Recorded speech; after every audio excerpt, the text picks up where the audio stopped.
Margarita here, and the F word of today is falsetto. That's right, we got us another music one. I haven't done too many. Um, 2022, I do plan to do a bit more well-rounded videos. But I just love fragrance so much. I can't talk today. I just love fragrance so much. It's my favorite F word, quite honestly. So that's what we talk about mostly. But if you want to see more, I need y'all to interact with me and let me know what you want to see. Otherwise, you're going to keep hearing about stuff that smells good, which I have no problem talking about. But I do want to give you all information on lots of wonderful things. I got lots of good info and I want to share it with you, but you got to let me know what you want to hear.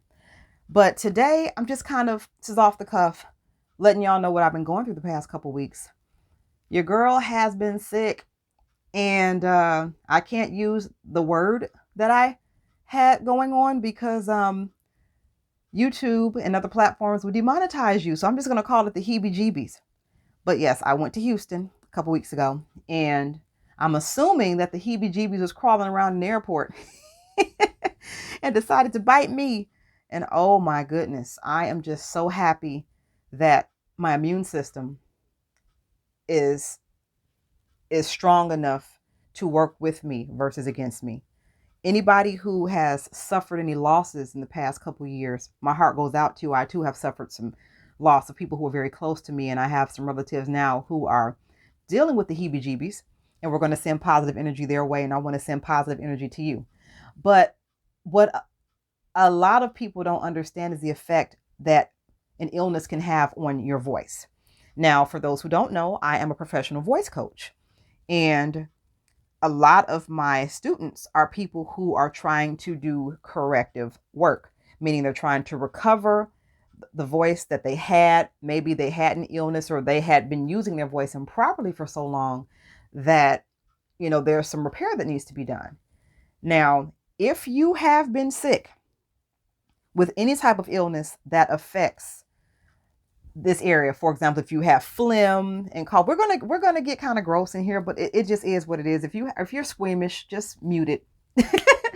But I want to be real with you all. If you are coughing up phlegm, mucus, whatever you like to call it, gobbledygook, if you have had congestion or anything that has affected the way that your voice sounds or the clarity of your nasal passages and things, the last thing you want to do is use your voice in excess. Now, a lot of people may be told that, yeah, you want to keep practicing and work through it. No, you will damage your voice further. There's a whole system and network going in between here and here. Lots of little moving parts that make the voice what it is. And so the best thing you can do while you are recovering from an illness of any sort, especially one that affects the respiratory system, your olfactory system, anything with the nose, the mouth, throat, anything that's, these passages, you want to make sure that you allow yourself to rest and recover first. I have not sung in 2 weeks. I've hummed a little bit here and there. My voice just started coming back a couple days ago. And my tonsils were swollen. I heard sometimes you get a little brain fog, when you're recovering from sickness. So yeah, no, my tonsils were swollen. And I'm someone who's always had tonsil issues. I had what's called a peritonsillar abscess. So my tonsils are huge. I feel like I'm too old to have them removed. I'm not going through that. I'm too big for that. I had my adenoids removed when I was about 5.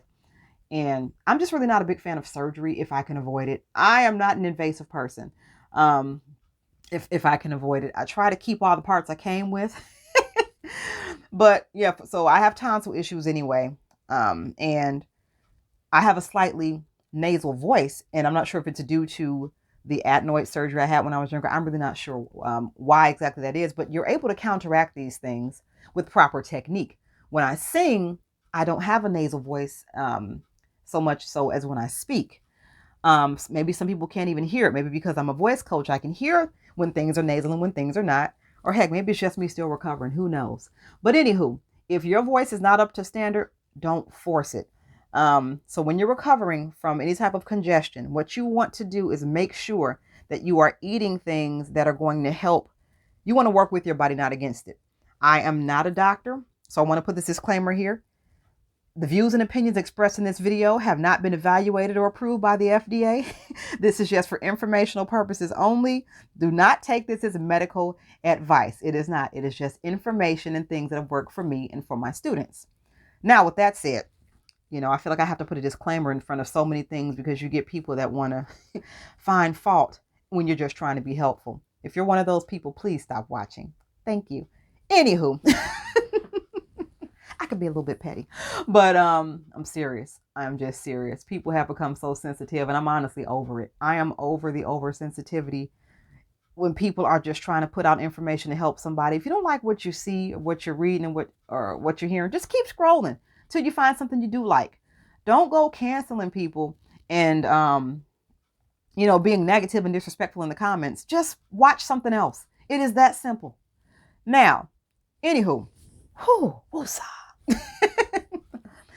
Like I was saying, when you want to nurse your voice back to health, the first thing you want to do is make sure that you are approaching your diet. People do not understand how important their diet is when it comes to their voice or to anything, honestly. That's I believe in the 80-20 rule. Your diet before anything that you do can have a huge impact on your health and your appearance. So think about what you're eating. If you are someone who consumes dairy products, you are hurting yourself more than you are helping. Yep, contrary to popular belief, and I have a whole bunch of unpopular opinions because honestly, a lot of things that we are told don't work for us in the long run. So if you are someone who eats dairy a lot, it's going to affect your voice. Dairy is not your friend when it comes to singing. Again, I want to qualify this statement by saying I am not a doctor, but I am someone who has studied voice, and my mother's a master herbalist, and I've studied herbalism as well. And you want to work with, not against your body. Humans are the only animal that drinks the milk of another animal. Just let that settle in for a second. And dairy products tend to create mucus. To my understanding, milk has mucus all in it and pus and all kind of other things you probably don't want to be ingesting.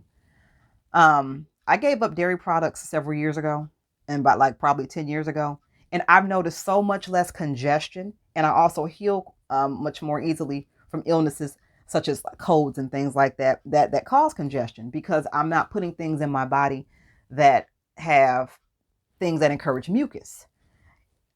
Do what you want. Take this information with a grain of salt. This is just what has worked for me, and just speaking from my own experience.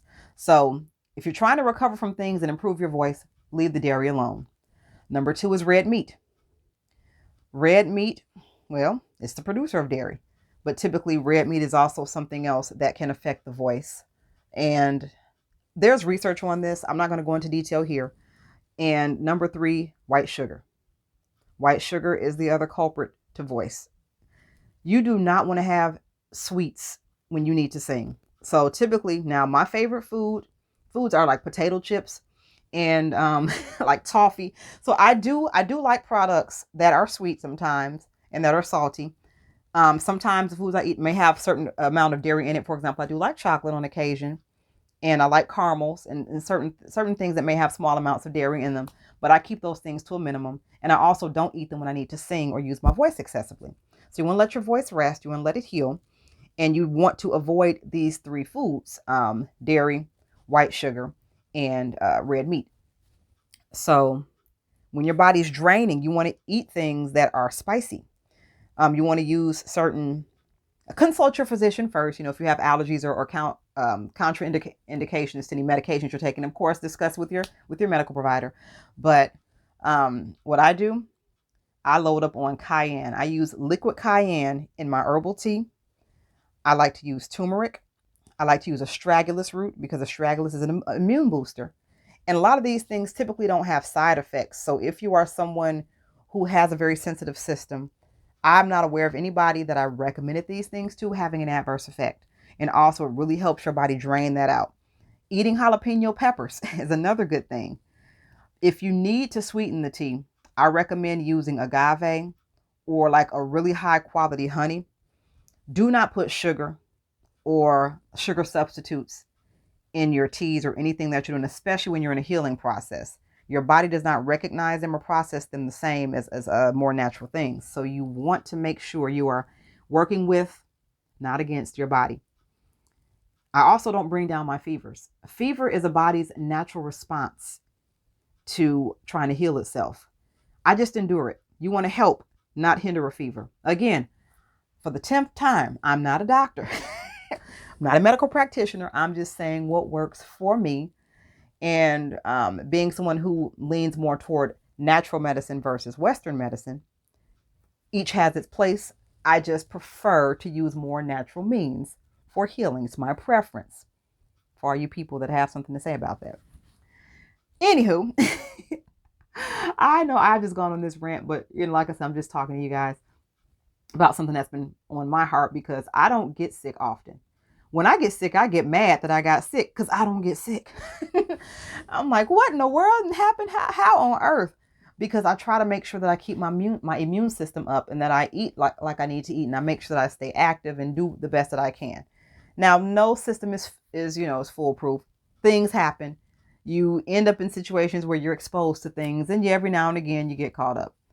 But the best thing to do is to respond accordingly. It's like, what do you do now that you're in a situation? So for my singers to my speakers, what I want to leave you with is allow your voice to relax and heal. Avoid the dairy, avoid red meat, avoid white sugars. Honestly, avoid those 3 things anyway, just because. But even more so when you're trying to heal, and do not force your voice. If your voice is not coming back and you're not in at least 80% vocal health, don't sing anything. Don't even talk to people really. And whispering is actually more damaging than speaking lowly or softly. So yes, do not even whisper much if you can avoid it. Allow yourself to heal and then gradually reintroduce yourself to singing. Like I said, I haven't been singing. I haven't sung in 2 weeks. That is so hard for someone who sings, and part of my living is made by singing. But your health has got to supersede the desire or the urge, to do certain things. So I think I'll leave y'all alone for now. But if you need more information or like more advice or want one-on-one coaching, please visit my website, completepackagecoaching.com. We do offer various services for the voice. So many that I'm not going to name them here. But you can go to our website and see what we offer. And we'd love to assist anyone who wants to improve the quality of their speaking or singing voice. Until next time, I'm Margarita, and you have an awesome day. Bye. All night, all night, all night. This is a journey into sound.